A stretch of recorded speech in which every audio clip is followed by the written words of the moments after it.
Hello, and welcome to our series, Conversations on Zionism, Reclaiming the Narrative. I'm Russell Robinson, Chief Executive Officer of Jewish National Fund USA. The time has come to be the voice of what Zionism really is. We're exposing the beautiful and diverse facets and facts of Zionism. Join me on this journey, together with Conversations on Zionism, Reclaiming the Narrative. This is Zionism.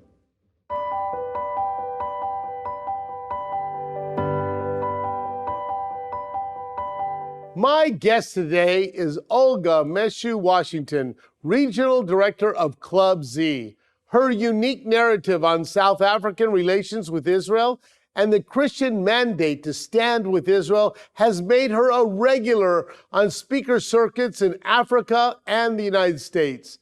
In 2016, she received the Jerusalem Award in recognition of advocacy for the State of Israel and the South African Jewish community. Please welcome Olga Meshoe Washington.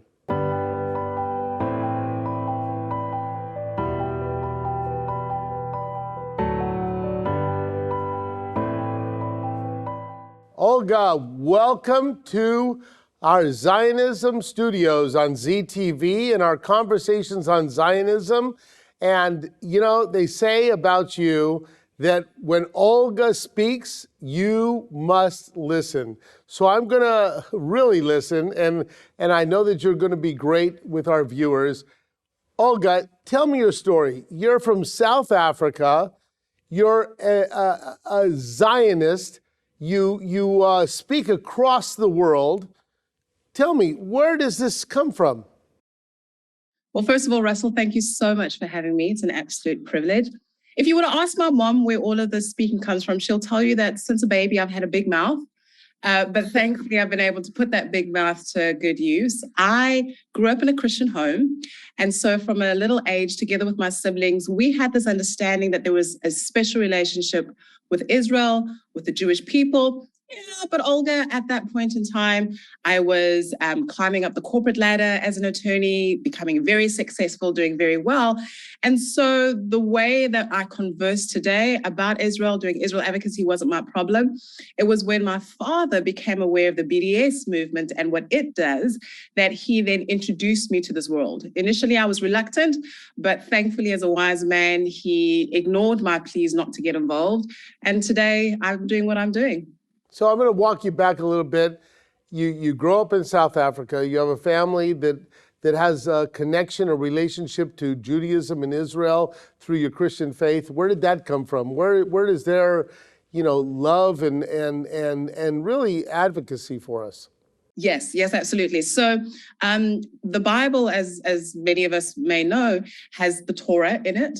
You cannot explain the rest of the Bible, the entire Christian Bible, without reference to the Torah, without reference to Judaism. Christianity has Judaism as its roots. And so I was taught, and we continue to teach. And frankly, if you are a Bible-believing Christian, you cannot explain your faith without Judaism, without the Jewish people. And so it was, first of all, that introduction with regards to who we are as Christians that caused me to study more, that caused me to want to learn more. Also, if you look at certain scriptures, whether you're looking at Psalms or you're looking at the prophet Isaiah or you're looking at other books of the Bible, there is a very, very clear mandate that says that we need to speak up for Jerusalem. We need to speak up for the chosen people, that Israel, both as a land, is a place that was given to the Jewish people by God, but also Israel as a people, the Jews as a nation, are a people that are special unto God. And so if we then consider ourselves to be Christians, we're going to believe the Bible. We're going to do what the Bible says. So I'm gonna really hone in on the speaking up part, because I don't know whether you're a Jew, Christian, Muslim, Sikh, it doesn't matter to me. If you're not going to speak up for justice, if you're not speaking up for each other, humanity in a common conversation, and that's what we're trying to promote here on the Conversations on Zionism. You're going to be an attorney. You become an attorney. Your father, you understand scriptures, you have it in your heart. But there's that moment where you have to stand up and take a different path, a path that is going to be about, yes, a loud voice, but a voice that sometimes isn't always met with, positive applause. What was that moment for you? That moment for me, Russell, was in 2014 during Operation Protective Edge. And up until that time, as I've already alluded to, love Israel, have this understanding, but it's not my problem. I'm a woman who believes in truth. I'm a woman who believes in justice. I'm a woman who believes in equality. But with regards to walking it out in relation to another people, not my problem. Until, as I was researching what was happening in that war, who were the antagonizers, who were the oppressors, who was being oppressed, what was the media saying? Was the media saying truthfully in terms of reporting what was going on? I started to recognize and be like, hang on, there's a problem here. There are lies. There is a certain segment of the population in the Middle East, outside of the Jewish people, that are being oppressed and that are suffering, and there's scapegoating. There's scapegoating behind Israel. There's scapegoating behind the Jewish people. And if we want to see justice and equality for everybody, then we need to remove that scapegoating. We need to remove that smokescreen. Start speaking truth. Start speaking truth to power. That's the phrase that I've come to learn. I could not then reconcile the fact to say, okay, but Olga, you're an attorney. You're about what is just. You're about what is true, but be silent with regards to what's happening, not only in the Middle East, but then also across in the diaspora, and say that I'm actually true to those particular values. Also, if I may add, the more I learned, I also recognized that, hang on, this impacts me personally. And many people would ask and say, okay, but how does that impact you as a South African, as a non-Jew, as a Black person, and frankly, as an African? And the answer to that is that, first of all, as an African, if I look at the history of my continent, a continent that is rich in resources, its people, but we have a lot of challenges. And we look back and say, all right, where were there times in history when we as a continent, when we as a people were doing well? And what were the circumstances that enabled us to do so? And for those people that have studied the history of African nations as they received their liberation from colonization, we'll learn and we'll recognize that there was this country, this young country, this small country. Even as she was starting to rebuild herself and her people, she was helping us as Africans. Israel, after the United States, had the most number of embassies on the African continent. You cannot walk in many African nations and not be impacted when you touch and when you see how Israel and how Jews built our roads, and they built our hospitals, and they built these various infrastructural things that are still standing today, taught us so many things, agriculture, security. And then I was starting to go like, okay, but hang on, we need help today too. So if I'm now going to say, not only am I faithful to the principles and the values of truth and justice, if I want to see the betterment of my people, then I need to start speaking up so that this relationship that existed, that allowed the Jewish people to help us as Africans, can once again be re-strengthened and rebuilt so that we can continue as an African people to grow. And so that's also then where the personal connection came, for a love for truth and justice and things that are right, but also a love for my people and our future.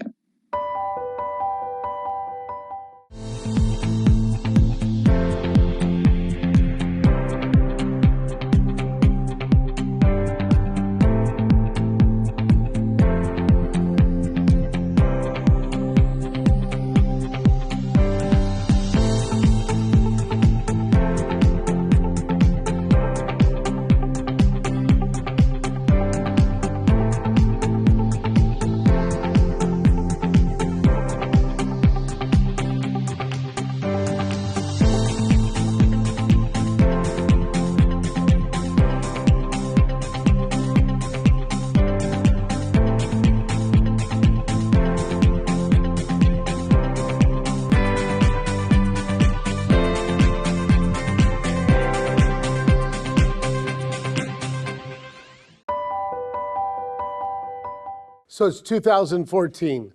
You get emotional about this. I hear you. You get intellectual about it. You're understanding it. What do you do? Because there's a lot of times where people see injustice, and especially we in the Zionist movement, and you and I and everybody, we're out there. We're trying to do good. We on our series, and you've seen we've been with a diverse group of people. That's what the Zionism is, the beauty of it, the multicultural, multicolor, multi-involvement. But in 2014, you see this.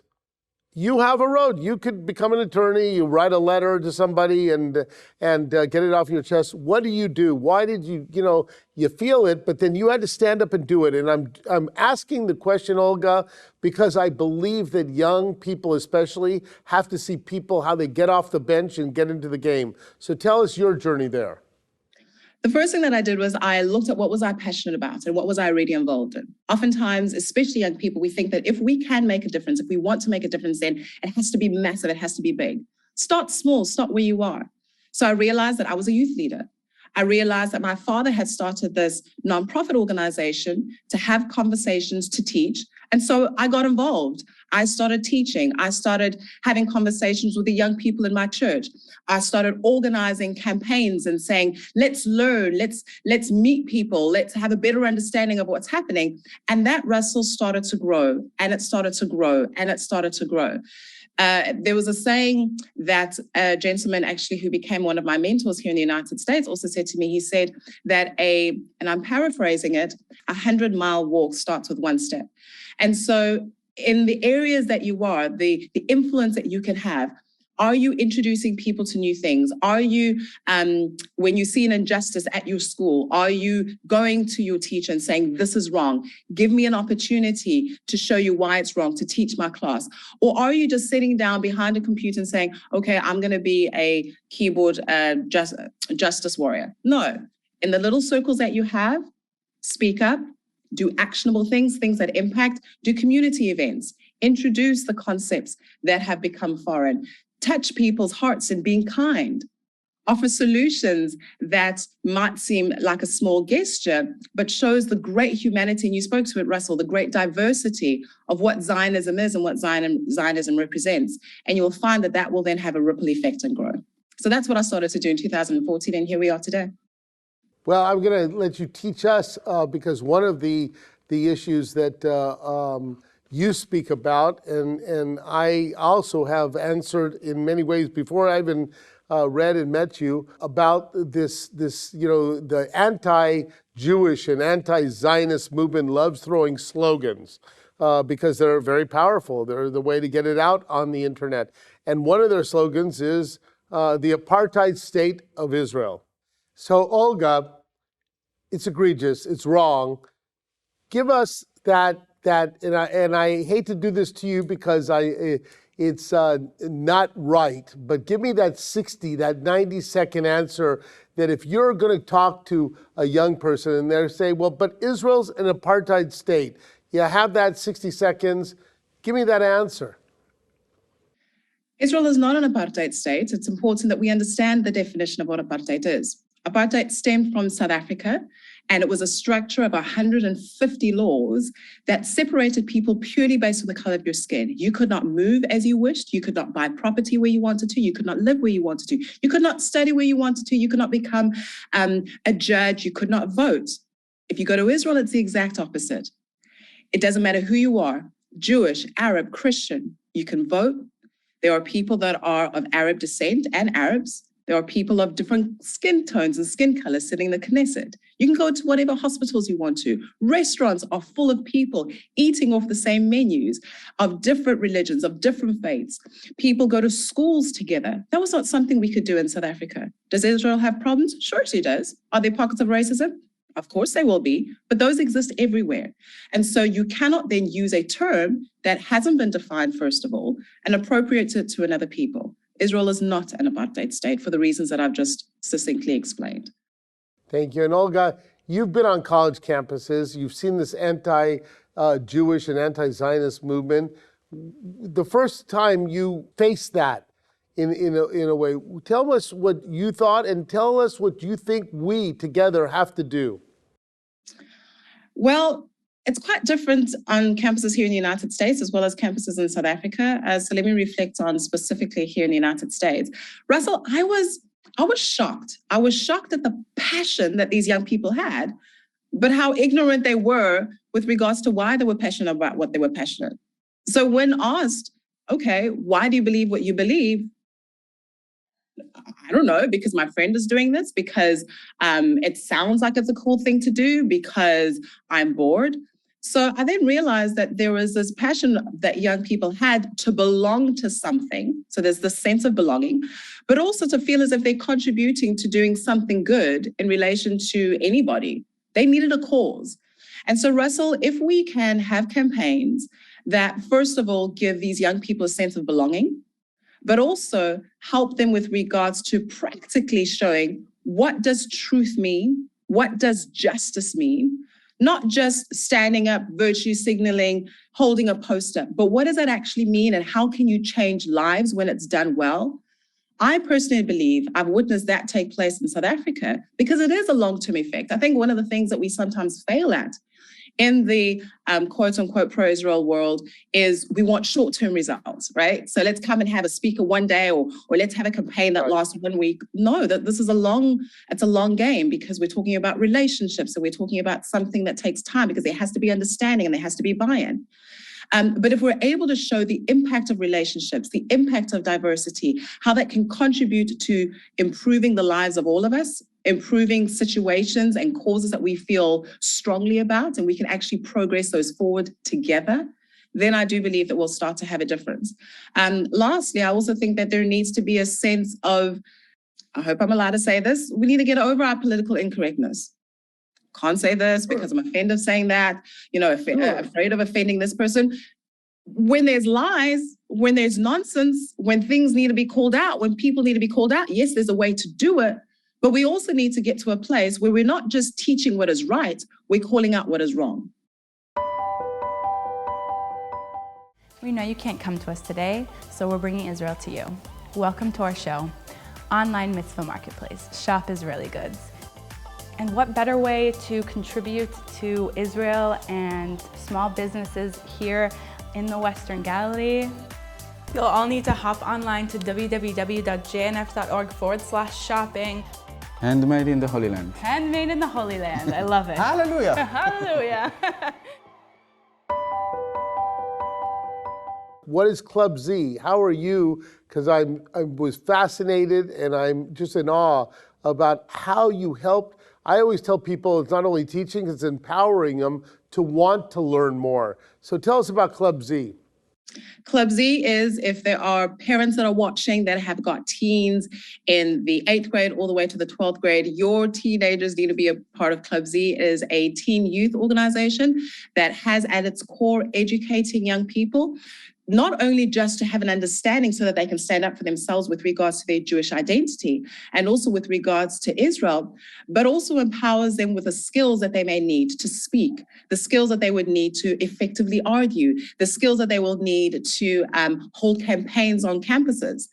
Our founder, as well as our still CEO, Marsha Mikulova, realized that there were a lot of organizations that were doing great work teaching about who Israel was and what she was doing with regards to, for example, being a light to the nation and cherry tomatoes.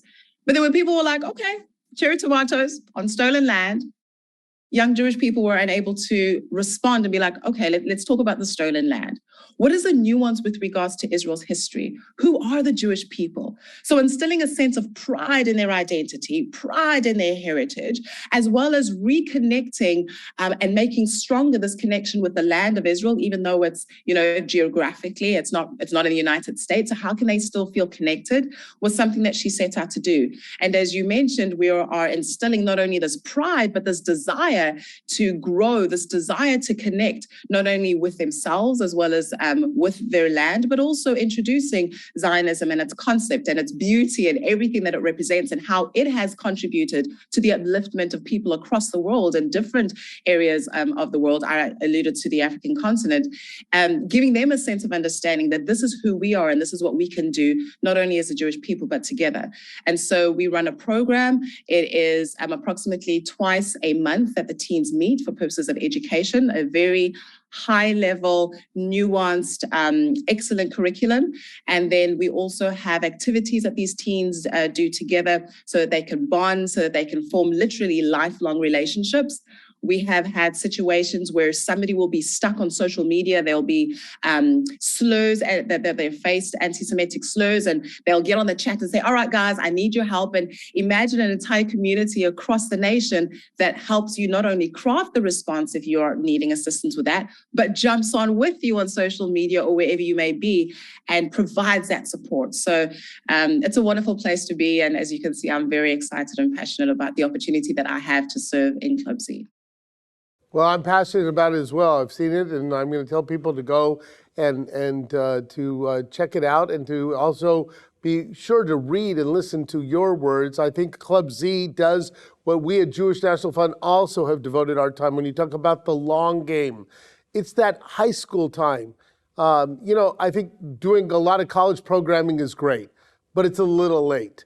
And I'm so happy and in awe of you, because you are working with the 8th, 9th, 10th, 11th graders. It's not easy. Listen, let's face it, that's not the age that is the best age sometimes to communicate with people. They're tougher, they have a lot of diverse interests. But we have to do the long game. We have a high school in Israel, an Alexander Muss High School in Israel, a semester abroad experience. And I always tell people, and we were talking about your children, Olga, which are young, but we'll sign them up now. But when they're in high school, they'll be able to take their academic studies in Israel, but also learn 4,000 years of history and where it all was written, where it happened. So really, Club Z, I'm in awe of the way that you are empowering young people to want to learn. How else could we be empowering young people to learn more so that we are not faced with what we face on college campuses? So two things, in addition to the Club Z, and this would then specifically be to Jewish people or Zionists. The first one is to get exposure outside of your bubble. All right. So there's an organization, in fact, that I would highly recommend that people look up that does Zionist work, but that's different. And that's the Institute for Black Solidarity with Israel. We're approaching Black History Month in February, and many people don't know that there is this long-standing relationship that Black people have had here in the United States of America. And so when you then expose young people to other communities that have this love, that have this passion for Zionism, that have this passion for Israel, it gets their mind thinking, they're going, there must be something interesting about who we are as a people and about Israel if other people that aren't us are excited or are passionate about us. And I've seen that curiosity want them to learn more and study more. And then the other thing, Russell, that I think is a very, very powerful tool is exposing young people to communities that don't have what they have. Take them to the soup kitchens. Take them to the corner, the shelters, and have them serve. What that does is it forces them to have a look on the inside as to, wow, I have things that many people don't. What can I give? How can I contribute? I want to give. I want to contribute. There's a beautiful thing that happens when I witness not only young people, but people generally, when they're able to see the impact that their small gesture does for somebody, the smile that it gives to somebody. Somebody turns around and gives them a hug. Thankfully, we're back to hugging again, and says, thank you. That meant so much. So when these youngsters get out of their comfort zones in terms of, I've got my iPad and I'm thankful for the meal that I have today, and they're able then to serve others, it gives them a sense of, you know what, there's other things that I can contribute to the world, and where then can I make a difference? And that also then causes them to think more and to research more and to want to learn more, because then they know that they too have got something to do.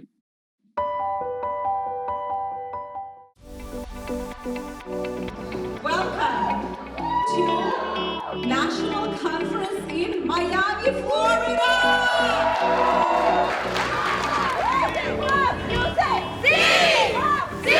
Speakers, super interesting activities and lectures. I mean, there's never a dull moment. Meet people from all over the country who are just as passionate about Zionism. I'm really happy I made all these new friends from LA and Boston and Charlotte. The anti-Semitism that is in the world out there, I am one of those people that says we can take it down.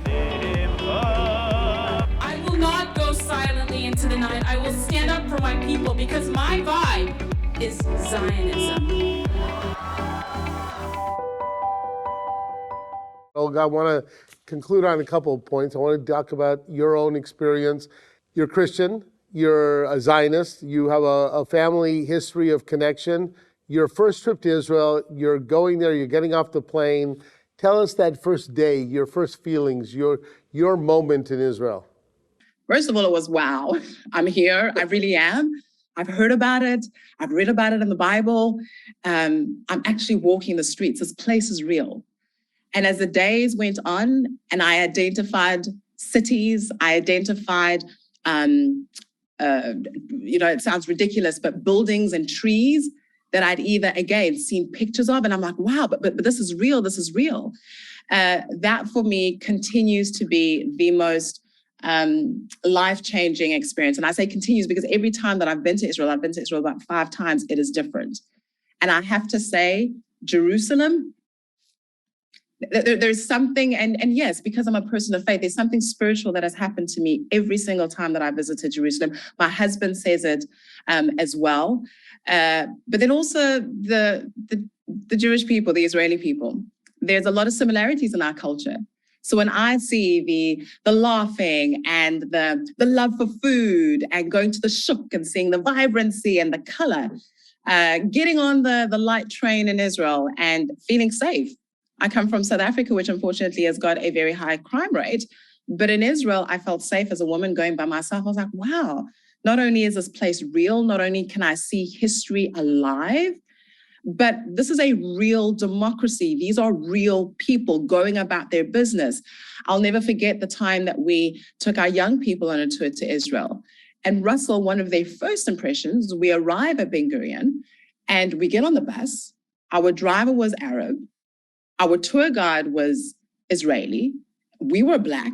And we're sitting on this bus all together. And they were like, wait, during apartheid South Africa, this would have never been. And so seeing all of these people coming together was wonderful. My last thing is the love for life. That is something that I will continue to applaud the Jewish people for, applaud Israelis for, and that I oftentimes encourage our young people is look at the challenges that they go through. They face enormous threats that we can't even fathom, yet they love life. They're in the streets singing, dancing. They're looking for the next thing to do. They're looking for the next innovation, and not just the next innovation for themselves, the next innovation that they can give to the world. So their love for life, despite everything that's going on, is something that I continuously love to see in Israel. And I absolutely can't wait to go and to introduce my 2 little boys to the wonderful land and its people. Olga, I can't wait to be coming home back for a visit to Israel with you. I want to thank you. You talk about being on the right side of history in so many of your speeches, and you are not only in the right side of history, you're helping to write the history. They'll be written about people like you who stood up, who could have taken a path and sat on the sideline, but instead you took a path of advocacy, of being there, of truth and justice, of living life, of loving life. So Olga, from all of us, thank you. It's my honor, it's my privilege, and I'm grateful for the opportunity to do what I do. Thank you for having me today.